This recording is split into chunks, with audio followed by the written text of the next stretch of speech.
You can't record me without consent, Marla said, one hand still resting on the hallway baby monitor like she owned the place. You're standing in my house without consent, I replied, not moving from the doorway. And that mic? It's wired into a system I built for federal evidentiary capture. It already pinged to backup. She blinked. Just once. Then her mouth tightened, like she'd bitten something sour. If you've ever felt that surge of power when standing up to bullies, hit subscribe now. This showdown is about to become a masterclass in fighting back. My job, she snapped, recovering, is to enforce neighborhood code, and what you've done here, unapproved interior wiring, surveillance systems, violates Section 14C of the Architectural Guidelines. I could fine you $500 per day. She didn't know who she was talking to. I wasn't just a homeowner. I was Evan Clark, former audio forensics tech for legal defense teams. The kind who authenticate FBI, sting tapes, and filter courtroom playback till even a breath lands on transcript. This house, I inherited it from my father after a stroke put him in the ground 3 years ago. Everything in it I touched with purpose, including the security systems, designed not to intimidate, but to protect the only thing that mattered now, my wife, Layla. She was 30 weeks pregnant, curled up in bed down the hall, unaware this woman had let herself in while I was running errands. The smart lock pinged open at 11:06 a.m., not by our code, not by family. The HOA had a skeleton master key for emergency inspection rights. But there was no emergency. Just Marla, striding through our home like she paid the mortgage. Layla had called me in tears. The first time I heard her voice crack like that, we'd been in the ER. I never wanted to hear it again. The baby monitor she touched. I installed that system after her second trimester bleed. Every room wired for heart rate, movement, and voice triggers. Not because I was paranoid, because last month she fainted reaching for prenatal vitamins. And this woman had marched into our home to cite a fine? Where are you watching from? Because if you've ever watched someone threaten your family with a smug grin and a clipboard, you know the tremble in your fingers isn't fear. It's restraint.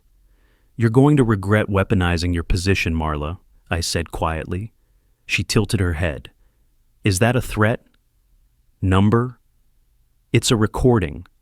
Her eyes flicked to the camera in the corner, the one that looked like a carbon monoxide sensor, and for the first time, her expression shifted, just a hair, from righteous to rattled. That was the moment I knew. She had no idea what she'd walked into. I didn't tell her that her voice had already been transcribed to my server, that the logs from our smart lock, showing unauthorized access, were uploaded in real time to a cloud-based evidence archive I'd configured myself. I didn't tell her she'd left fingerprints on the baby monitor, or that my home automation system had flagged her voice pattern as an unexpected presence. I didn't have to. I just held the door open. She left with a final sniff of superiority, clipboard tight against her chest like it might shield her from consequence. But consequence was already in motion. I looked down the hall where Layla's door was still closed. I wouldn't tell her right away, not until she'd eaten, maybe napped. But I'd tell her soon, because this wasn't just about rules. It wasn't just about a fine. It was about the baby shoes still in their box, the nursery wallpaper I put up by hand, the quiet way Layla rested her hand over her stomach at night, like she was guarding something sacred. It was about legacy, about safety, and it was about to become very, very public. Drop a like if you've ever wanted to stand up to unreasonable rules like this, and subscribe to see how this strategy plays out. Because Marla picked the wrong house to invade, and I have the tapes to prove it. By noon the next day, 3 neighbors had already heard about the audio guy who threatened the HOA, which was funny considering I hadn't raised my voice. But Marla must have hit the pavement the minute she left my house, spinning her version before the real one could settle. So I did what any former forensics tech with a long memory and a short fuse would do. I listened. I didn't start with the HOA office. I started with the people she thought wouldn't talk. The first was Mrs. Carrington across the street, 82. Always wore blue house slippers and a floral visor. She'd been here longer than most of us, and wasn't afraid of Marla's little clipboard. "Oh, honey," she said when I asked. "You're just now seeing it?" She fined me for hanging wind chimes, said they were sonically disruptive. She chuckled, dry. The HOA bylaws don't say a thing about sound. I walked back down the street with her words still fresh. Then it was the Gutierrez family. Their son, Javier, had a modified wheelchair ramp that Marla tried to classify as an unauthorized structural addition. They had to get a state disability advocate involved just to keep it. I nodded, took mental notes. Didn't record, not yet. What started as an isolated violation was beginning to look like a pattern. Quiet families being pushed, intimidated, fined, or harassed into compliance. And for what? Aesthetic control? Ego? At house number 5, I ran into Trish, a younger mom who had filed 2 appeal requests after being cited for sidewalk chalk drawings her toddler made, denied both times. She said the colors clashed with the neighborhood design, Trish muttered. Chalk, Evan. She fined us for chalk. I stood in her driveway as the wind kicked up a little dust, staring down at faded pink spirals still ghosting the concrete. There was no war yet, but I was counting soldiers. By the time I circled back to my house, I had 8 stories, 8 neighbors, no cameras, no recordings, just people who'd been waiting for someone else to stand up first. And now they were starting to see me, not as the guy with the smart locks, but the one who might actually have the tools to make it stop. Drop a like if you've ever lived somewhere with rules that made no sense, and subscribe if you think those rules deserve a fight. The HOA email came that evening. Subject line: formal violation notice, Clark residence attachment, PDF with code excerpts, violation timestamps, and a proposed $1,500 fine. The offense: unapproved internal modifications related to surveillance and electrical systems. I almost laughed. They'd taken what I'd installed to protect my pregnant wife, what she needed for medical peace of mind, and turned it into a pretext for fines, for leverage, for control, and somehow they thought I wouldn't push back. What Marla didn't know, what none of them knew, was that this wasn't just security gear off Amazon. Every component was legally complaint, tested, and registered. Some were pulled straight from contracts I'd handled during court-sanctioned wiretap reviews. I didn't build a fortress. I built a record. Still, that night, I stood by the nursery door a long time. Layla was asleep inside. I could hear the gentle rise and fall of her breathing, the occasional rustle of blankets. Peaceful, but fragile. Too fragile for the stress these letters could cause. I'd protect her from that. From this. I opened my phone and pulled up a buried folder, something I'd started keeping back when my dad first passed, when the HOA tried to say I wasn't the primary owner and had no right to repaint the mailbox. Inside that folder were incident logs, inspection forms they never properly filed, meeting notes I'd pulled from open access links before they locked the archives, and a name I hadn't expected to see so often: Omar Reyes, treasurer, always present, always abstaining, never voting in favor, but never opposing loudly either. That was where I'd go next, but not with accusations. With a question. Because the only thing stronger than a whistleblower is one who knows they're not alone. The finance meeting wasn't crowded, just 7 people seated around a laminate oval table under fluorescent lights that hummed like bad static. It wasn't open to the public, technically, but homeowners could attend with advance notice. I gave mine. Marla was there, of course, wearing beige, like always, clipboard resting on her lap like a judge's gavel. She didn't even look at me when I walked in, but Omar did. He looked up from a folder, and for just a second, his jaw tensed. That's when I knew he remembered. This quarter's maintenance surplus will be rolled into next year's landscaping budget, Marla was saying. Any objections? Omar flipped the page in front of him. There's still a discrepancy in the tree removal fund. We haven't had that many claims. Marla didn't flinch. We approved an emergency allocation. It's already logged. His eyes didn't leave the numbers. I didn't vote on that. You abstained, she said, sharp but sweet. Which is functionally the same. No, he replied quietly. It's not. The room shifted. Subtle. But I wasn't the only one who noticed it. Drop a like if you've ever watched someone try to stay neutral and realize neutrality only serves power, and hit subscribe to see how this story unfolds when the silence breaks. After the budget summary, they opened the floor. Marla didn't call on me. I just stood. Evan Clark, Lot 22, I said, received a violation notice yesterday, claiming unauthorized surveillance and wiring inside my home. A few heads turned. Omar didn't. Just to clarify, I continued, has the board voted recently to conduct interior inspections without notice or owner presence? Marla cleared her throat. This is a financial review meeting. If you'd like to schedule... I'm asking about spending, I cut in, because someone used the HOA master key to enter my home while my wife, who's 7 months pregnant, was alone. I'm curious if that falls under a reimbursable category. A neighbor across the room muttered something under his breath. Omar looked up, and this time, he looked right at me. His face didn't move, but his fingers tapped once, then again, against the table. Nervous rhythm. A tell. I let it hang there, didn't press, just watched him. Because here's what I knew. People like Omar don't get involved in drama. They keep their heads down, balance books, keep things clean. But when that kind of man taps the table during a violation hearing, when his eyes hold just a flicker too long, it means something's breaking inside. After the meeting, I waited in the parking lot. He came out last, alone. I didn't stop him, just matched pace. You don't think it was right either, I said. You saw the timestamps. He kept walking. She entered my home, Omar. My wife was resting in bed. We didn't get a knock. We didn't even get an email. Nothing. You're not her, and I think you hate what she's doing, but you're still on that board, and people are getting hurt. He stopped at his car, hand on the door, looked over his shoulder. You can't prove anything without board minutes, he said. His voice was low, not hostile, just tired. Then help me get them, I replied. He shook his head once. You think you're the first person to try? Number? But I might be the first who records at forensic standards, whose cameras authenticate entry time down to the millisecond, who can correlate board action with actual violations. And if that timeline's off... He didn't say anything, but he didn't leave either. You don't need to blow it. Open, I said. Not yet. Just make sure I'm in the room when it counts.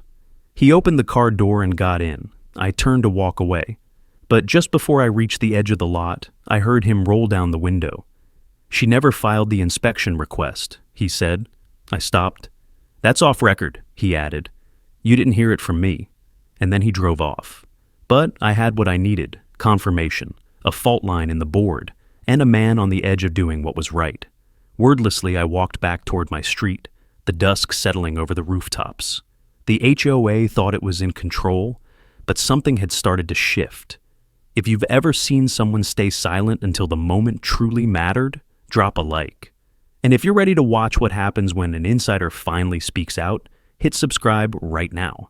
This story's just starting to crack open. The violation envelope was thicker this time, stamped URGENTSECONDNOTICE. In all caps, it arrived 3 days after the finance meeting, hand-delivered, not mailed. I found it wedged into the screen door like it had something to prove. Inside were photographs, 6 of them, all taken from outside our living room window, angled in just enough to show the edge of the hallway where our baby monitor blinked green. I stared at them for a long time. Layla was visible in one, barely. Just the outline of her knees curled on the couch beneath a blanket, her head turned toward the hallway. I felt my jaw lock. The notice claimed we were continuing to operate unauthorized interior monitoring systems in violation of community aesthetic and safety codes, and warned that non-compliance may lead to lien placement. A lien over a baby monitor and some low-voltage cabling run through a crawl space. That wasn't code enforcement. That was escalation. Drop a like if you've ever had someone in power push a little too far just to see if you'd flinch, and hit subscribe if you think it's time someone finally pushes back. I scanned the rest. The notice had a new line.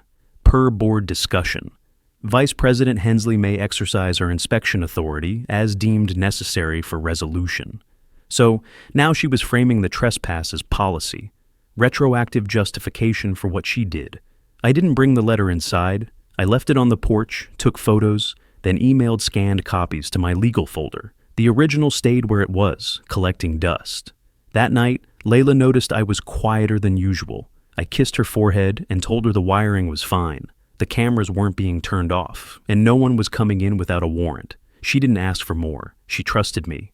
And that was the hardest part, watching her trust me while I still didn't know how far Marla was willing to go.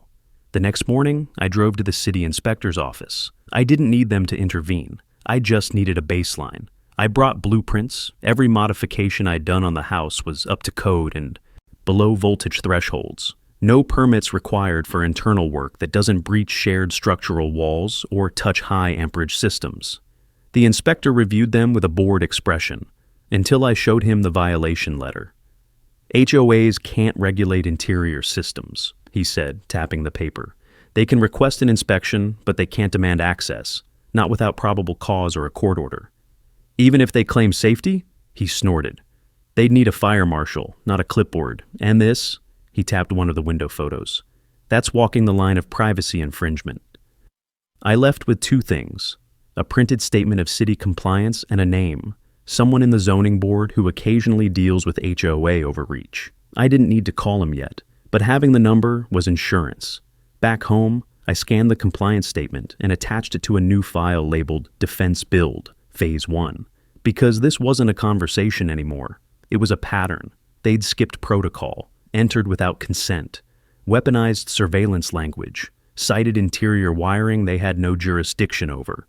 And now they were trying to find me into submission. But what they didn't know was that I wasn't collecting documents to protest. I was collecting evidence to strike. And Marla, she was still moving like no one was watching. So I pulled up my log system, the one tied to my automation backups. Not the camera footage, the access map, entry pings, motion triggers. I started matching times, cross-referencing with HOA minutes, at least the parts still viewable online. I couldn't access everything yet, not without Omar, but already I was seeing gaps. They cited inspections that never happened, logged maintenance hours in homes no one recalled visits to. Half of it looked like padding. The other half, well, it looked like cover. I was close. I could feel it. The only thing missing was a voice on the inside, and I had a feeling Omar Reyes wasn't sleeping well. The sound of the old server fan under my desk was faint, but steady. White noise, the kind I needed to focus. My eyes scanned the time logs one more time, lining them up with the publicly posted board minutes.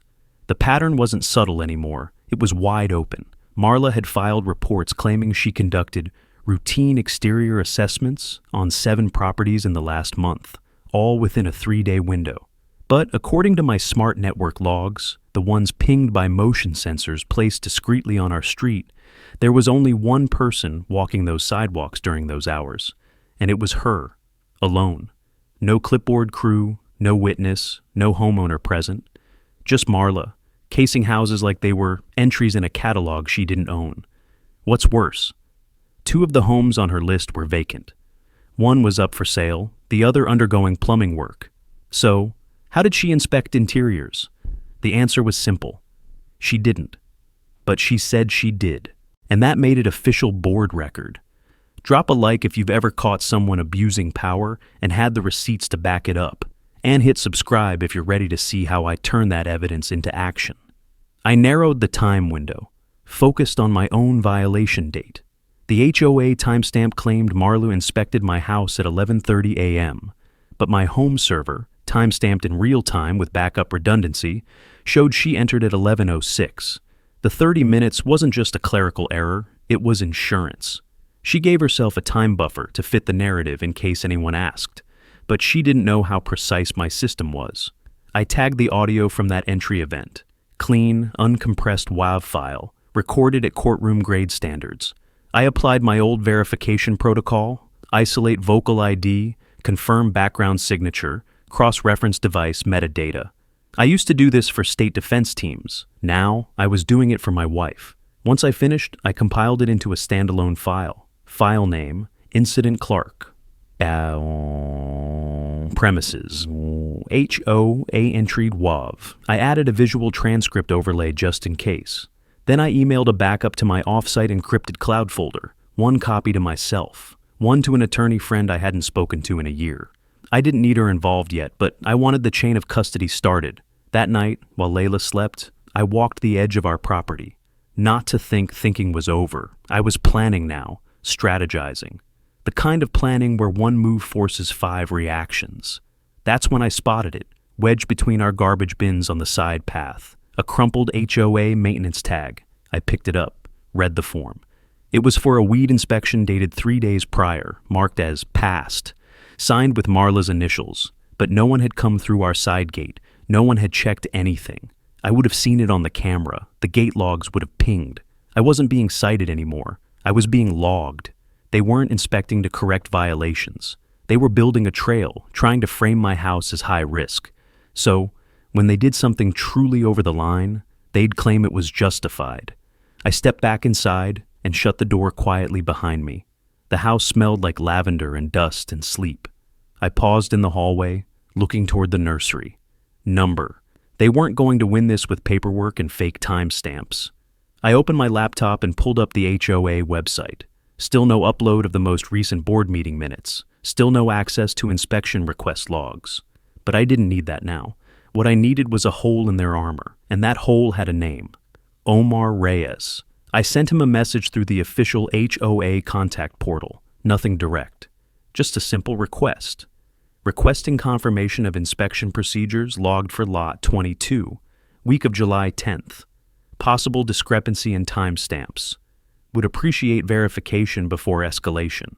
I knew he'd read between the lines. I didn't threaten. I didn't accuse.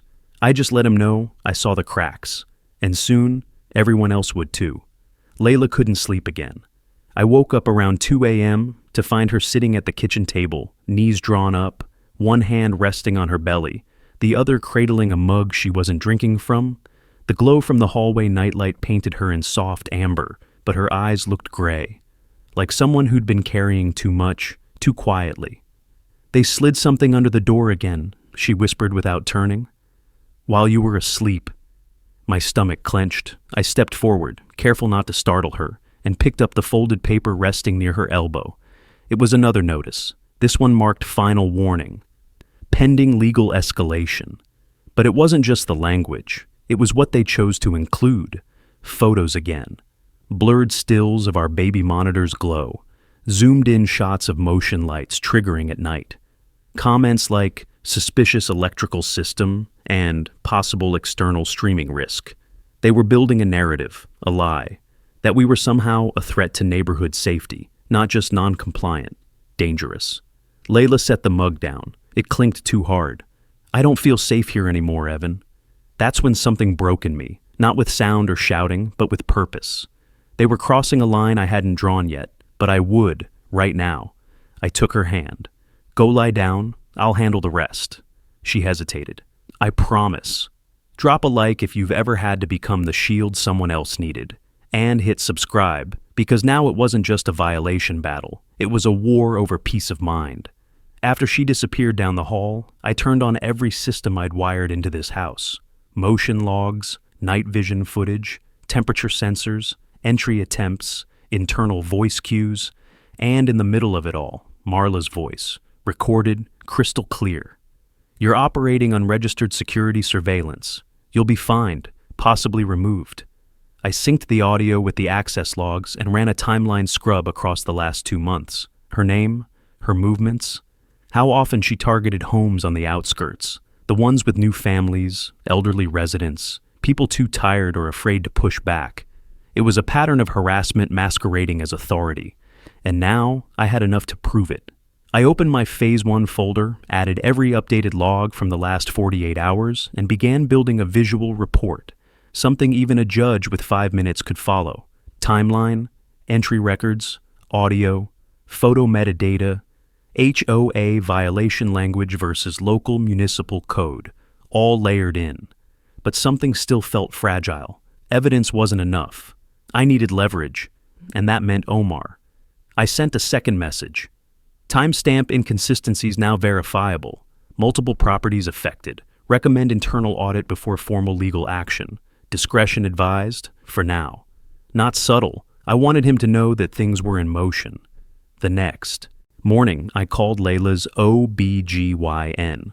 Not for a medical emergency, for a letter. The doctor was more than understanding. She'd seen Layla's heart rate spike last visit. She'd documented the insomnia, the stress triggers. She had every legal right to issue a wellness advisory. Patient must avoid unnecessary emotional or psychological distress during late-term gestation.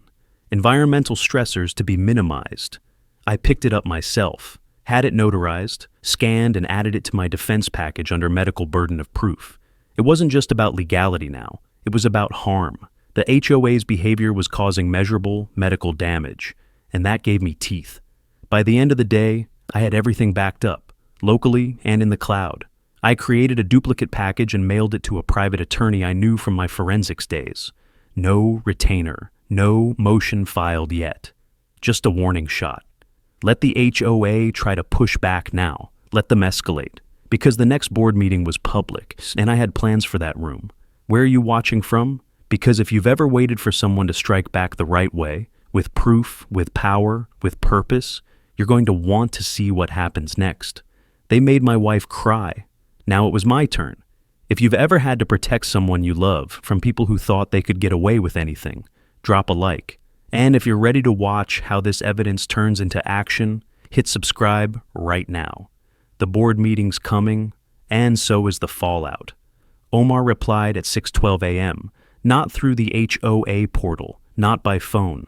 He left a manila envelope on my porch. No name, no return address. Just a post-it stuck to the front with 2 words written in pencil. Not all of us. I brought it inside and shut the door without turning on any lights. Layla was still asleep, and I wanted her to stay that way. Inside the envelope were 12 pages of board minutes, real ones, not the polished public-facing versions on the HOA website. These had edits, strike-throughs, margin notes in 2 different hands. They weren't supposed to leave the HOA filing cabinet. One entry jumped out immediately. July 6th, 9:04 a.m. VP Hensley suggests invoking emergency inspection clause for Lot 22. No vote recorded. Reyes expresses concern over lack of notification protocol. Hensley dismisses issue as time-sensitive. No board action documented. No vote, no approval. But she entered my home an hour later. And now I had proof. Omar's signature on the bottom of that page, confirming the entry, even if he tried to flag it. Drop a like if you've ever had someone quietly break ranks for the greater good, and hit subscribe, because now we've got the first crack in the wall. It didn't stop there. Other entries showed similar unilateral actions. Inspections initiated by Vice President without a second motion. Fines logged without owner acknowledgement. Language like accelerated enforcement and minimize appeals. She'd been treating the HOA like her personal jurisdiction, and Omar had been documenting it, quietly, carefully. The real gift wasn't the notes, it was the dates. Each one lined up with homes I'd already heard stories about. Mrs. Carrington's wind chimes, the Gutierrez ramp, the chalk citations. It was all connected. Omar had drawn the map. I sat on the floor for a while, envelope open beside me, and let the quiet settle. This wasn't just about me anymore, or Layla, or the baby. It was about a neighborhood being managed like a fiefdom, a system built to silence people too overwhelmed or too polite to say no. But that system just handed me its weakest point, its record trail. When the sun came up, I made coffee and walked down the block. Omar's house sat on the corner, tidy, impersonal. A blue recycling bin leaned against the side gate. I knocked once. No answer. Knocked again. After a moment, the door opened a few inches. He looked tired. Not scared, just like someone who'd made a choice and was bracing for what followed. "I didn't copy everything," he said, voice low. "Just the ones I thought would matter most." "They matter," I said. "They matter a lot." He nodded but didn't open the door any wider. "I can't be seen with you," he added. "Not yet. I get it. I didn't vote for any of it. I abstained every time. You tried, but you know that doesn't protect you anymore, right?" His eyes finally met mine. "That's why I gave you the minutes." I exhaled. "Board meeting's tomorrow night," I said. He didn't answer, just stepped back and gently closed the door. That was all right. He'd already done enough. Back home, I scanned everything and created a new file. Board violations. Internal confirmed. Then I crafted a single-page exhibit showing timeline of entry into my home, corresponding board entry showing no authorization, medical impact documentation, supporting notes from other properties with redacted addresses.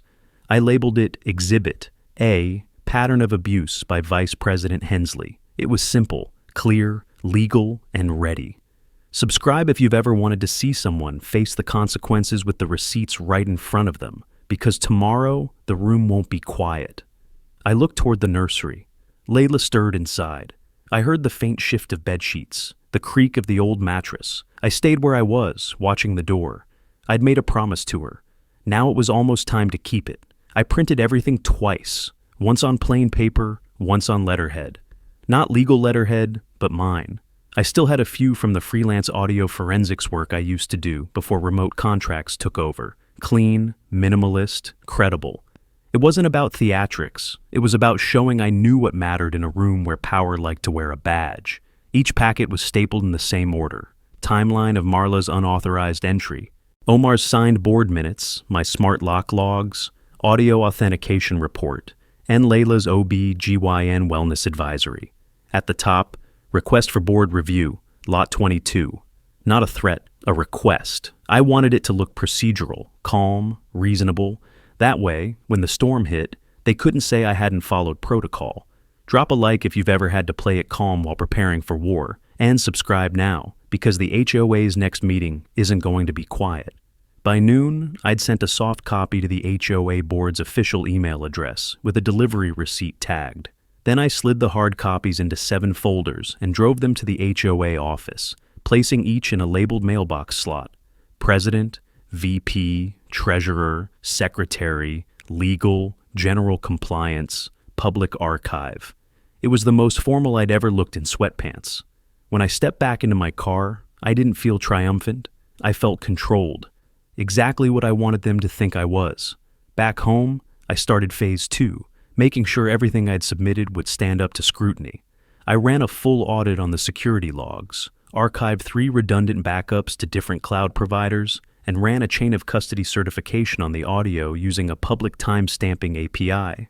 Even if they tried to discredit the footage or audio in court, it would hold. And if they tried to lose the board minutes Omar gave me, well, those had been scanned, hashed, and uploaded to 2 digital safes. And I had a separate flash drive set aside for Layla to keep at her sister's place. Because trust is good. Redundancy is better. That afternoon, I got a text from a neighbor I barely knew, Marcia, from 3 houses down. Heard what you're doing. If you need someone else who's been fined unfairly, I have copies. 3 years worth.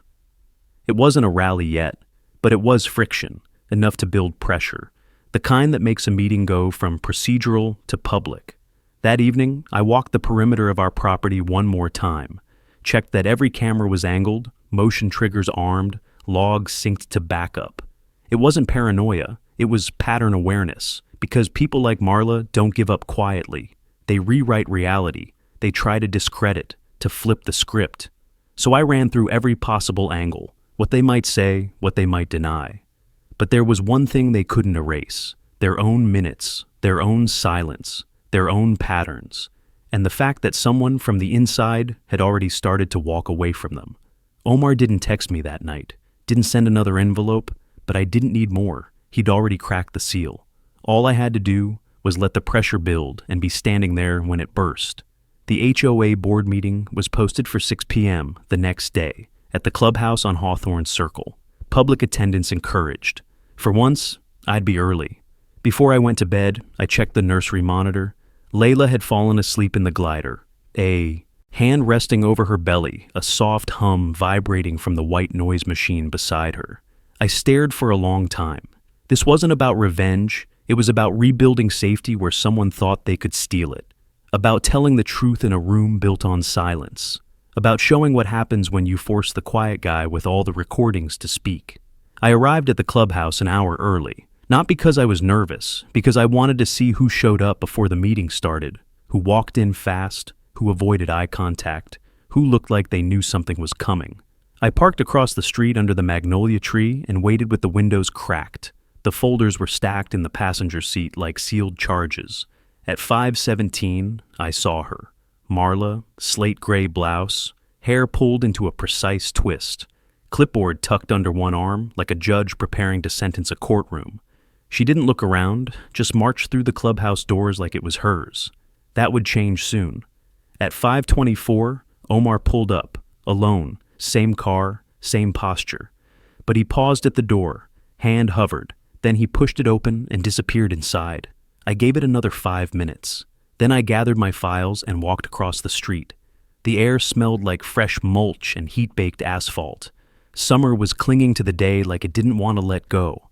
Drop a like if you've ever felt that stillness right before the confrontation, and hit subscribe, because the tape's not just playing tonight. It's being entered into record. The clubhouse interior was a little too clean.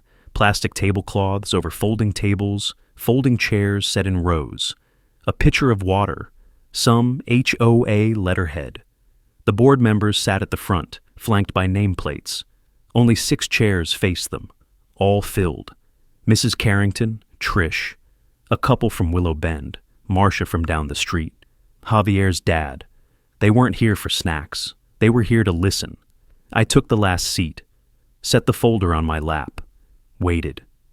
Marla opened the meeting with the usual drivel, budget summaries, lawn care updates, a reminder about Halloween decoration guidelines. And then she said it. We've received multiple inquiries regarding a violation matter at Lot 22. As this has drawn some attention, the board will now hear any formal submission. She looked directly at me, expecting silence, or a rant, or a printed paragraph stapled 3 times. I stood slowly, picked up the folder, walked to the board table, and placed 1 copy in front of each member. No speech, no theatrics. I returned to my chair. It took a moment before anyone opened the folders, but once they did, once they saw the timeline, the signatures, the smart lock logs, the medical advisory, it was like someone cracked a window in the room. Omar was the first to speak. These are dated minutes. They match our archive. I can confirm that no board vote was held to authorize entry into Lot 22. Marla shifted in her seat. That was an emergency inspection, she said quickly. I was within my rights. You cited it after the fact, I said. Calm, Director. And even if you hadn't, our governing documents don't permit entry without a filed request and homeowner notice. She opened her mouth, closed it. I also have confirmation from a city inspector, I added. The modifications cited in your violation letters fall outside HOA jurisdiction. They're legal, up to code, and fully compliant. Mrs. Carrington leaned forward. I'd like to know how many of us have been fined for things that aren't actually enforceable. Marla's jaw tightened. This meeting is not about relitigating past. Yes, it is, Omar said, quietly but clearly. Because if even one of these fines was issued without vote, we're liable, all of us. I reached into my folder and pulled out the flash drive. This contains verified audio of Vice President Hensley entering my home without notice or consent, along with certified logs and chain of custody documentation. This is not speculation, it's evidence. No one spoke, even the air conditioning seemed to go still. I let the silence work. I'm requesting a full board review of these actions, I said, and a vote to remove Vice President Hensley for misconduct and procedural violations. Javier's dad was the first to nod, then Marcia, then the room. If you've ever dreamed of watching someone in power finally get held accountable, drop a like. And if you want to see how this vote plays out, hit subscribe right now. The room is turning, and Marla's about to face everything she thought she could avoid. Marla didn't speak for a full 10 seconds, but her face did. The kind of frozen, practiced calm that only shows up when someone realizes the script in their hand doesn't match the room anymore. I held her gaze. She looked past me. I move to dismiss the motion, she said stiffly, on the basis that the board has not had time to verify the validity of the materials presented. Omar didn't hesitate. I move to accept the materials into preliminary review and open the floor for a vote of removal, per Section 3.4 of the Board Conduct Code. Marla's head snapped toward him. That section only applies to criminal misconduct. No, he said, voice clear. It applies to abuse of board authority that puts the HOA at legal or financial risk. You entered a home without notice. You falsified an inspection log. And you exposed this board to liability we weren't even consulted on. She tried to cut in, but someone beat her to it. Marcia raised a hand. Seconded. Silence. Drop a like if you've ever seen the power start to slip through someone's fingers. And hit subscribe, because what happens when the vote begins might surprise even you. Mrs. Carrington adjusted her visor and leaned toward the table. We're allowed to speak, aren't we? Marla's lips tightened. Homeowners are not board members. She has the floor, Omar said calmly. And for the first time, the board didn't back him down. I've lived here longer than anyone in this room, Mrs. Carrington said. And I've watched you twist rules to suit whatever mood you were in that week. That young man, she nodded toward me, installed a baby monitor for his pregnant wife, and you fined him for it. Marla said nothing. Another homeowner spoke up. She fined me for leaving my porch light on past midnight, said it was a disruption to neighborhood uniformity. And she entered my yard without a gate notice, someone else added. Omar looked at me, then at the rest of the board. I call the vote. There was no shouting, no drama, just the quiet rustle of papers and people finally standing where they'd been afraid to. One by one, the votes came in. President, yes treasurer, yes secretary, yes legal, abstain general compliance, yes. Marla rose from her chair slowly, like she hadn't planned for this moment at all. I'll be consulting counsel, she said. You should, I replied. She gathered her clipboard and walked out of the room without another word. Her heels clicked once on the floor, then vanished into the soft hush of night. I stood slowly, not triumphant, just steady. The room exhaled around me. Omar stayed behind as people filtered out. He didn't smile, he just nodded once. You were right, he said. No, I said. I just had the evidence. You had the choice. He looked tired, but lighter, like a man who finally stopped holding his breath. We shook hands. That was it. Before I left, I walked past the table and slipped the flash drive back into my pocket. No one stopped me. Outside, the sky had turned soft violet, the air finally cooling. I walked home with my hands in my jacket and the weight of 2 months lifting off my shoulders. When I stepped inside, the house was still. Layla was sitting on the edge of the couch, hand over her stomach, eyes wide and searching. I crossed to her, knelt in front of her, and placed the flash drive on the coffee table like it was a stone I'd carried back from a mountain. It's done, I said. She didn't ask what happened, just reached for my hand and closed her fingers around it. Safe. That's what we were now. Not because we hid, but because we stood. The HOA's official statement arrived 2 days later. Typed in stiff language, it confirmed Marla Hensley's removal from the board due to multiple procedural violations and actions inconsistent with governing documents. It didn't mention the recordings, or the lies, or the unannounced entry into my home while my pregnant wife was alone, but it didn't need to. Everyone in the neighborhood had heard by now, and everyone who mattered had been in that room. That afternoon, I sat on the porch, baby monitor resting beside me on the swing my father built. Its steady green glow, the only thing moving in the quiet heat. It was the first time I'd exhaled without bracing for something since this all started, until I noticed the knock. Not at my door, but at the fence gate. Mrs. Carrington, blue slippers and all, gave a small wave. Do you have a minute? Always. She handed me a folded piece of paper. That's the petition we're circulating. I opened it. Motion to revise HOA entry procedures, fine issuance policies, and interior privacy guidelines. Already 23 signatures. Drop a like if you've ever wanted to rewrite the rules after someone abused them. And hit subscribe, because the people Marla underestimated are just getting started. By sunset, 2 more neighbors stopped by. Javier's dad asked if I'd review the inspection schedule from last year. He suspected there were entries added that didn't happen. Marcia offered to help me put together a FAQ for other homeowners on what they could legally refuse. I didn't plan to become a symbol, but sometimes the line between technician and advocate blurs when someone brings war to your doorstep. That night, Layla and I walked the block together, slow and quiet, our hands laced. The house looked different now, not physically, but in how it felt. Like the walls no longer had to brace against someone trying to breach them, like our front door meant something again. Back inside, I finished one last task. I opened my digital archive and uploaded a final version of the presentation package, everything I'd submitted to the board. I labeled it HOA Accountability Toolkit. Then I password locked it and backed it up twice. Not because I expected more trouble, but because someone else might. A homeowner in another state, another neighborhood, another pregnant wife, the kind of person who just needed to know where to start. I left a quiet note inside the folder. You're not powerless. They just want you to feel that way. Here's how you start fighting back. The The next morning, the HOA posted a public notice. Effective immediately, emergency entry rights are suspended pending legal review. It wasn't an apology, but it was surrender, and I could live with that. Back on the porch, I looked at the baby monitor again. The same one Marla called a violation. The same one she tried to use against us. Its soft glow blinked once, then steady. The same way I planned to be. If you want more stories of homeowners standing up to HOA tyranny, hit subscribe right now, share your story in the comments, and let me know where you're watching from. Because it doesn't take a title to make change, just evidence, a spine, and the will to say, not this time. I thought the hardest part would be the confrontation.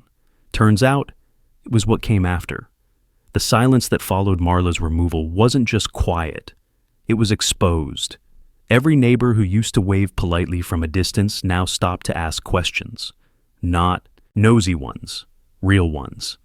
Do I have to let them on my porch if I'm not home? What happens if I already paid a fine they weren't allowed to issue? Can they really stop me from adding a ramp for my mom? The difference was, this time, people weren't asking out of fear. They were asking because they were ready to act. By the following week, the petition had doubled in size. And not just signatures, names of people willing to help rewrite the policies, file city complaints, sit on subcommittees. Mrs. Carrington hosted a meeting in her backyard. Folding chairs, lemonade, one shaky projector. I walked them through the basics, what counted as legal entry, where municipal code overruled HOA bylaws, how to request hearing records. No one interrupted, not once.